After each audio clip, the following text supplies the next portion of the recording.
My guest today is David Pisarek, a digital innovator and passionate advocate for nonprofits. David has been using his tech expertise to drive social change since 2000. I can't get my words out today. It's going to go well, isn't it, David? As the CEO and founder of Wow Digital and a devoted family man with a wife and 2 kids, he is on a mission to empower 5,000 organizations to impact 100 million lives through digital solutions. Now, I love the fact that you have numbers and you have stats and that you have a big, hairy, audacious goal, and I'm all for it. I love it. Fantastic. When David is not mentoring over 240 digital marketing agencies and nonprofit consultants, saving hospitals hundreds of thousands through IT innovations, you'll find this hockey-loving dad exploring the latest technology and dreaming up new ways to make the world a better place. Now, that all sounds wonderful. I've known you for many years, David, and that is very, very accurate of a bio. Yes, you do wonderful, wonderful work, and you're a wonderful human being. So, David, welcome to the show. Lovely to have you. Thanks so much, Abby. You're going to make me blush. So, anybody watching this, hi, good to see you. Hi, my name's David. After that kind of introduction, how do you follow that up? I mean, like, there's always been a part of me and like volunteering as a kid. I was part of a youth group and we always went into the community and did stuff. And I don't think bad of anybody that works in banking or finance or cinema or whatever, right? My path is taking me down a road of helping people. And that's what I want to do. And so, I worked in nonprofits from about 2000 to 2016, doing digital marketing, signage, managing team, all that kind of stuff. And when I was, let's say, restructured with about 80 some odd people from the organization that I was at, when I reached out to my network, they're not hiring, but they have a project. So I just kind of ramped up. I'd always done freelance on the side, but I just kind of ramped it up, and just by way of who I was connected with, that's kind of, I guess, the origin story of the agency. And we're coming up to almost 10 years now. That's amazing. Absolutely amazing to kind of stumble upon entrepreneurship almost, and kind of have 10 years under your belt already. That's fantastic. Really, really good.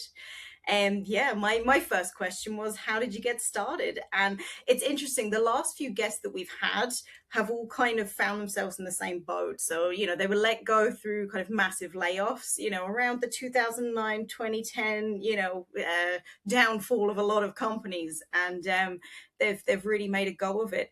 And I know that you also have made a huge go of it. You've worked on some fantastic projects already. What does your average day look like with so many different things going on? If anybody has, I don't know if you've seen my calendar, Abby. Every so often, I'll like share my calendar when I'm meeting with somebody and having a conversation. My day is usually meetings, like back to back to back to back. And I've got, it looks very overwhelming, but I have 20 some odd different calendars. I've got, for people that come to the website and book a consult, that goes into my calendar as blue. I've got the stuff for the company as brown. I've got focus time blocked off so I can actually get work done, and blocking that off. Otherwise, other meetings will end up creeping into there. So when I look at my calendar, it's really full every day. And that's where a large part of my time goes. Thankfully, I've got an amazing team behind me who's, managing the projects, dealing with all that stuff. I get pulled in occasionally if there's something kind of like way beyond them, or they need some like really extreme support with something that they can't handle themselves. But for the most part, I'm trying to stay out of that and focus just on business development, growth, and actually working on the business instead of in it. So being like the actual CEO. Yeah, that's fantastic. And that's what a lot of company owners aim for as kind of their not the ultimate goal, but kind of usually the ultimate goal is selling or retiring, and like the penultimate goal is, okay, I want to be business development, I want to be reaching as many people as possible and networking and making the world a better place. So yes, fantastic. In just 10 years, you've already removed yourself from a lot of the working seats, and now it's business development, which I think is kind of your sweet spot, isn't it? Hence the mentoring and the coaching of other business owners. Meeting with people. I love really the problem solving piece, right? So I meet with a prospect. They're like, "Oh, we're having an issue with this." Right away, I mean, I started doing web in 91, like long time ago, right? And so I have a lot of experience with a lot of different things. Not that I know everything about everything, but I know a lot about a lot of stuff.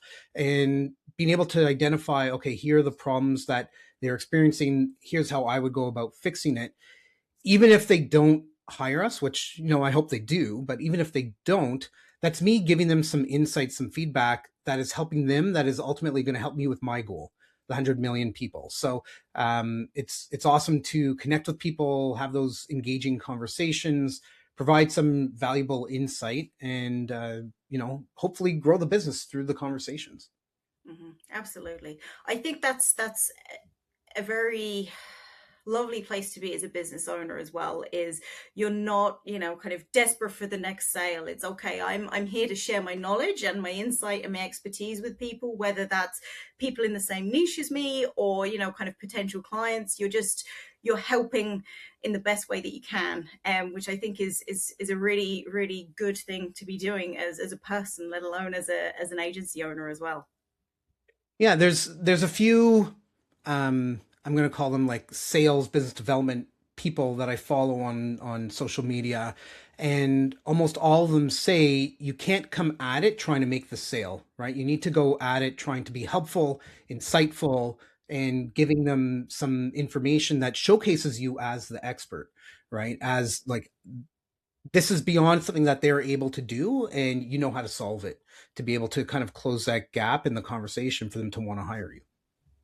Absolutely. Yeah. I love the help first approach. I think, kind of because not everybody can, afford to hire a professional or, kind of if they already have an in-house team, maybe it's coming in as a consultant role or just, kind of helping them get started even. Because I know that you do a little bit of work with startups as well. So yeah, that's really, really good. So you are all over the place. Your lovely face and your lovely brand personalities everywhere. So we have your podcast. We have a huge amount of stuff. I'm going to open up your website right here. So I absolutely love your website. First of all, the language is bang on point. You talk exactly to your target market. The minute that they land on your homepage, they know they're in the right place. And for those of you who have never seen David's website, it is wowdigital.com. And the tagline, the H1 is, "You're making the world a better place. We'll help you change more lives." Website design, branding, and marketing for nonprofits and 501c3s. So, how was this accidental? I know it wasn't. I know this was a very deliberate, kind of brand positioning that you went through. Do you want to run us through kind of how, in such a saturated market of nonprofit web design and stuff, how do you stand out? Because you really do. So when I started the agency, my daughter was about 2 years old. My son, 2.5, I think. My son was just about a year old, and my wife was working, but it was like, oh my God, we have all these bills we still have to pay. I need, I'm starting a business. I'm going to do this. I'm going to focus on it, but I need work. So like anything and everything. And I got burned by a couple of clients, about $5,000 worth. And I said, I'm not working with them anymore. And then I joined this mentoring group, which is where you and I had met and connected. And they said, like, you need to be very specific and you need to focus on a niche. And when you do that, a lot of magical things kind of happen because you can find where they are, associations, newsletters that go out, all kinds of marketing groups, all kinds of stuff that exists out there. And then you can talk the talk, you can say the right words, and you can be known in the sector. Cool. So I went, all right. Most of my clients at the time, I think about 80% or so, were in the nonprofit charity space. I went, okay, well, this is just a natural fit. And I did the interviews and had the calls and all of that and decided, okay, this is where I'm going to go. And I was hesitant.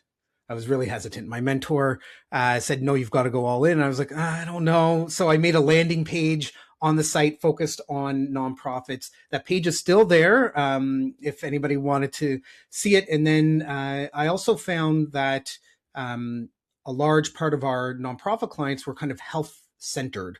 So I made a landing page for that. That page is still there. It's in the navigation. You can see both of them. We've made some tweaks over the time. And then about a year in, we were getting lots of business in the space. And I went, all right, I'm just all in. So I went homepage, changed up all the copies so it reflects who it is that we're connecting with. And to your point, we want people to feel safe and that they're in the right place. And so that's why we changed that wording at the top to make people go, okay, this is where I need to be. This is the company that we need to hire. So I guess it's a bit of a long answer to your question, but the other side of it is content marketing, right? And you know this more than anybody, right? The Content Lab, you need to create content niche specific, topic specific to drive traffic and attention. So we've got the podcast. It's the Nonprofit Digital Success Podcast. You've been a lovely guest on my show as well. And we're producing blogs. We're on TikTok, we're on Instagram, we're on Facebook, we're on LinkedIn. We're kind of everywhere. But that's based on the research that we've done to go, okay, here's where our audience is actually hanging out. We do need to be there. So subconsciously people go, oh yeah, I've heard of Wow Digital before. Even if they haven't like ever come to our website. Absolutely. I think you've done a really good job of appearing in all the right places for your target market. I think it's so tempting, whether you're just getting started in a new niche or, kind of you might be time restricted or budget restricted to just like, okay, well, I'm just going to post on LinkedIn once a week and, that's enough. And I might write a blog once a month.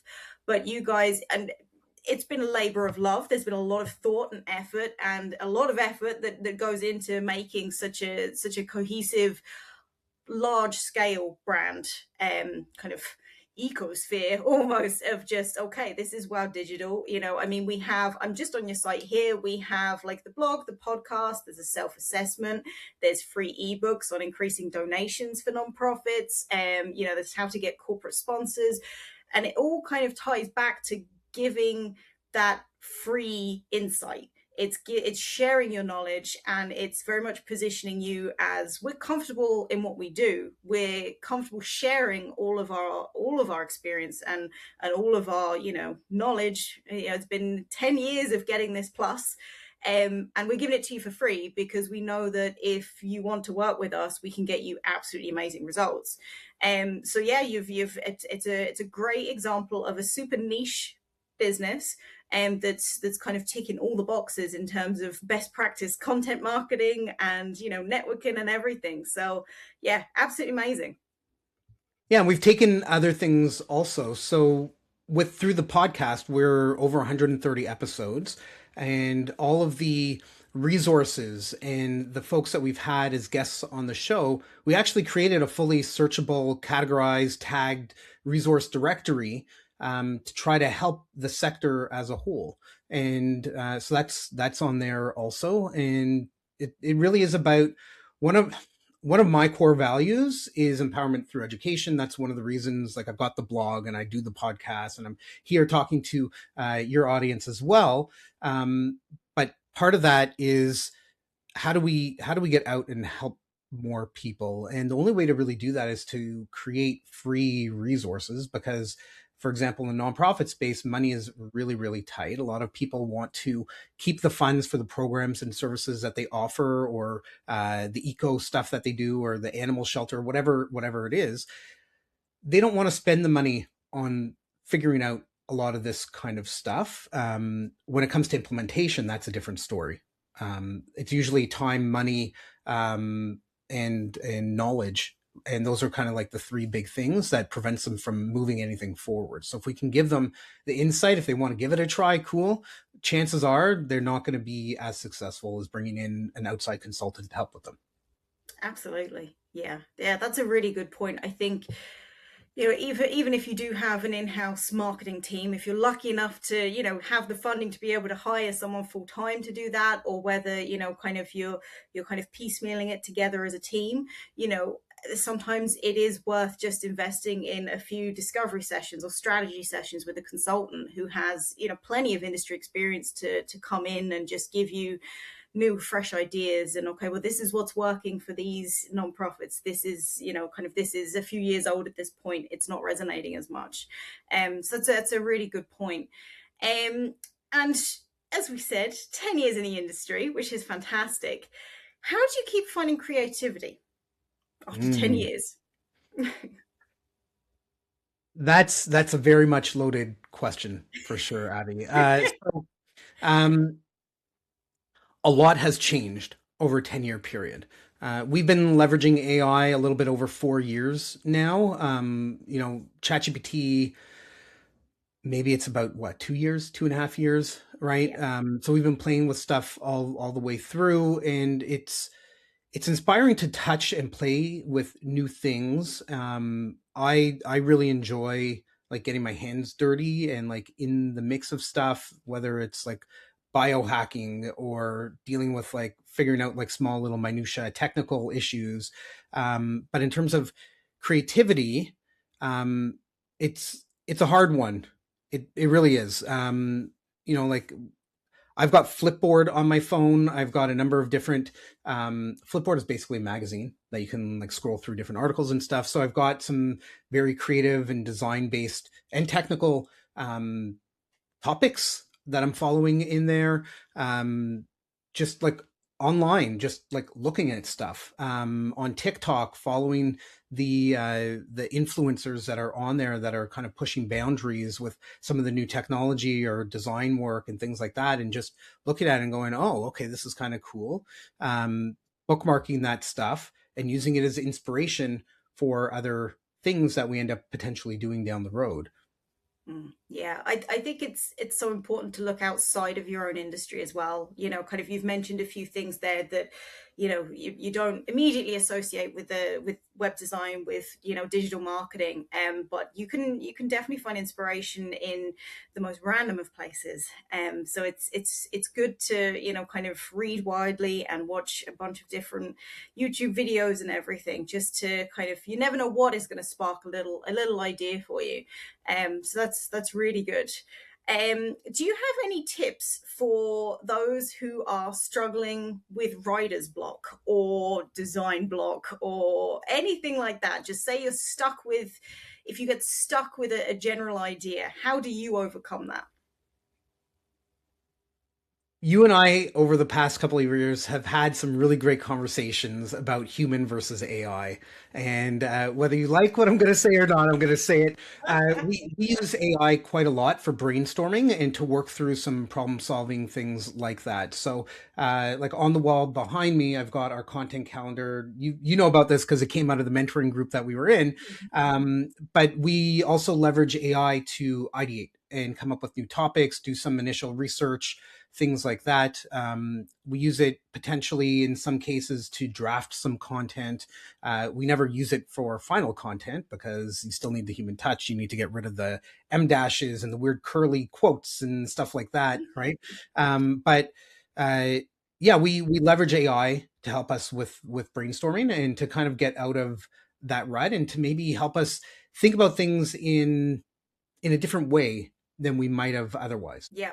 I think it's a great use case for AI, of because it has access to hundreds of thousands of people's ideas and, past published things, to just ask it and, kind of be like, oh, how do you see this? What are the things that are going to hold this idea back? How can I overcome this? And sometimes it'll spit out stuff and you're like, no, that isn't suitable for us. And sometimes it'll be like, that's friggin' great. How did I not think of that? That's amazing. And you're like, okay, yeah, let's run with that. So yeah, Yeah. that's And good. like the other side of it is having a mentor and peer group that you can have conversations with, and they shouldn't be in your niche, right? You need to get outside influence and have conversations with other people that are kind of in the same place as you to run ideas past. Like you and I are in the same group. We're still in this group, years later, and having a mentor, somebody I met with mine yesterday, and she had a fantastic idea. I've got it written down right here on a post-it note. But it's important to get feedback and get insight from people, leverage AI, but there's something to be said for the human interaction that you could have with people. Absolutely. I think just even talking things out as well, especially with mentors, with coaches, with people that are completely outside of your particular business. Even just talking through things, it's igniting something in your brain, and getting their feedback, having kind of completely off the wall stuff thrown back at you, and then absorbing that and working through it as well. You never know what you're going to end up coming up with. So let us move on to your creative process. What does your creative process look like? I think we've got the ideation. We're working as a team. We've got a bit of AI in there. What does the rest of it look like now?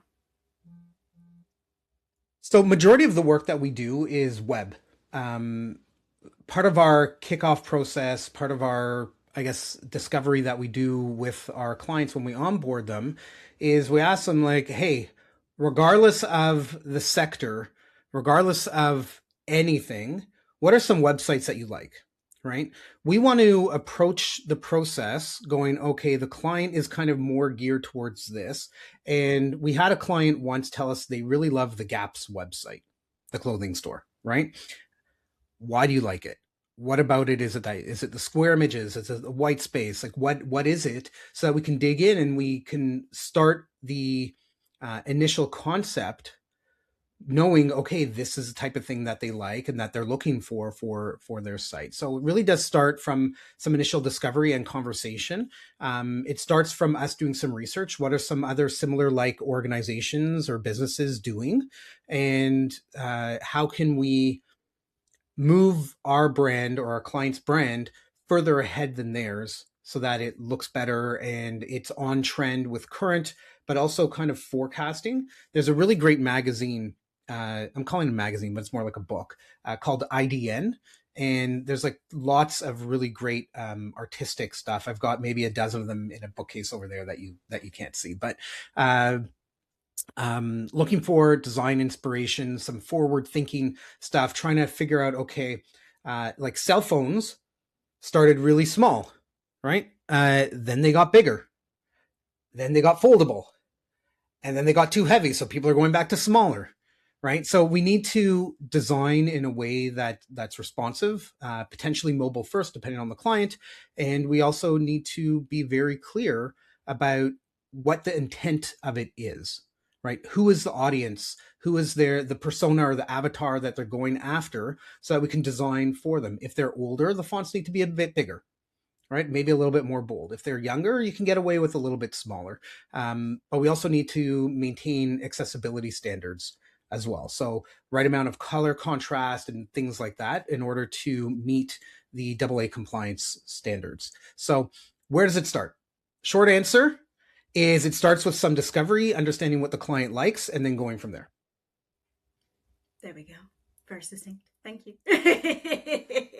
And that's it. It's figuring out exactly the intent of each user and marrying the intent of the user, but also what the organization wants to get out of it as well, which I think is a big hurdle for a lot of website owners, of, oh, well, we wanted to do this, but then their audience doesn't connect with it. They have high bounce rates. They're not getting the conversions that they need. So yeah, very, very good. Just gently reminding clients that their website isn't all about them, just a little bit.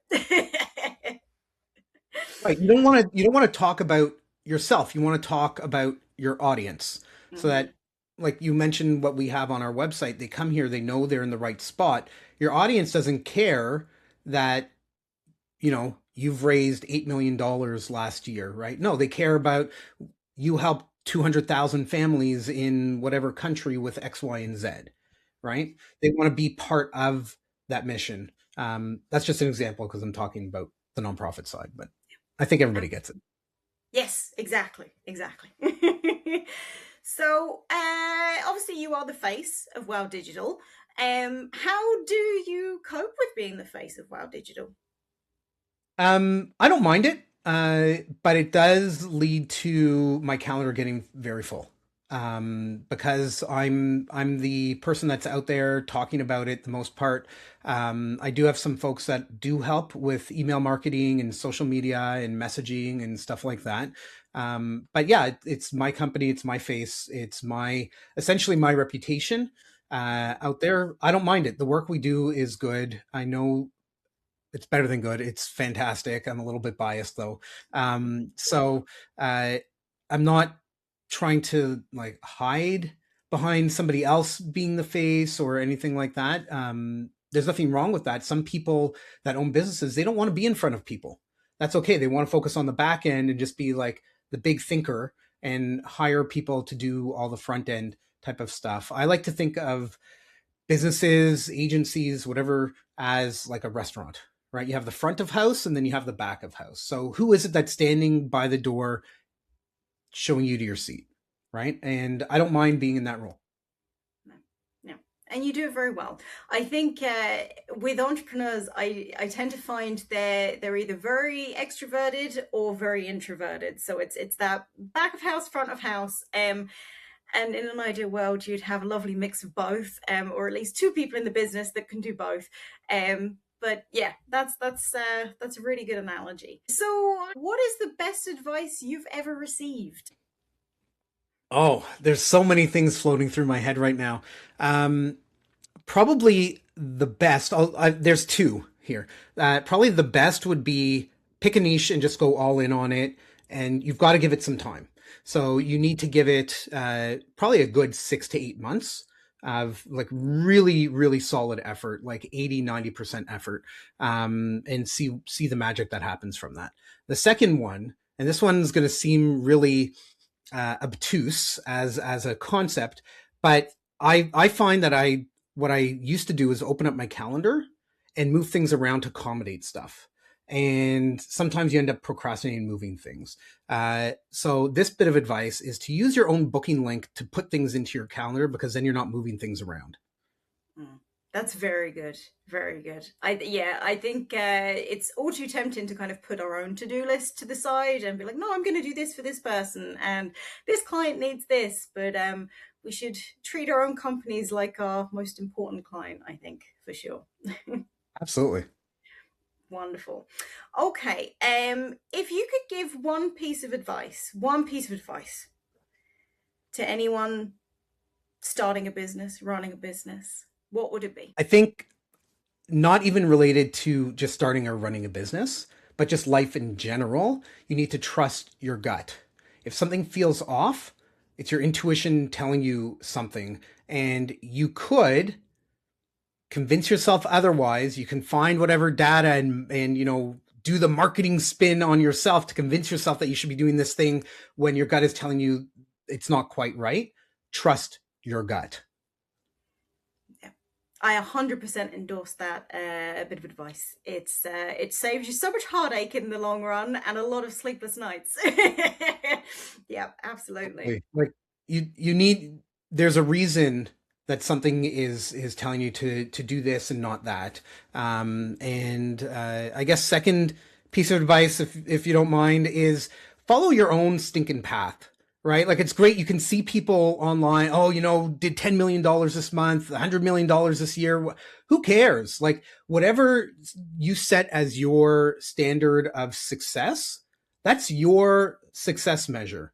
Forget about everybody else. It doesn't really matter. As long as you're happy in your life, you're making the money in order to support yourself with the lifestyle that you want to have, and you're doing good things or you're feeling good about what you're doing, that's all that's needed. Yeah, absolutely. I think it is so tough being surrounded by certain individuals online that are, boasting about, like you say, making millions a month, or, oh, I've got a big fancy jet, or, oh, I only work an hour a day, but I'm still a billionaire. it's so easy to forget that we're on our own paths and everybody's journey is different and happiness is different to everybody. So, if you are, part-time working, part-time raising your children, then you're doing something that a lot of people would love to be able to do, but they have to work full time. If you are making billions every single year, then there are plenty of people that would love to do that as well. But we all have our own path, and we all have our own things that are important to us. So that is very, very is very, very important point. I think what is it? Comparison is the thief of joy. 100%. Yeah, absolutely. Okay, well, on that very uplifting note, David, it was absolutely lovely to have you with us today. A beacon of knowledge, as always. If people want to get in touch or connect with you, where can they find you? The easiest thing is to just go to wowdigital.com. You're going to find a book a consult link right there. You can book a call with us anytime. Happy to meet and chat with you. You can connect with me by email if you'd like as well, david@wowdigital.com. And yeah, I mean, you can find me on LinkedIn. I'm sure if you look for David Pisarek, Pisarek, I think there's maybe 2 or 3 of us on LinkedIn, but if you look for this lovely face, you'll find me. Perfect. Absolutely. And folks, as always, the links will be underneath this recording as well, if you would like to connect with David. But yeah, that is all the time we have for today. Thank you so much, David. And thank you, Pleasure. lovely viewers, listeners. And we will see you in the next episode. Thank you so much.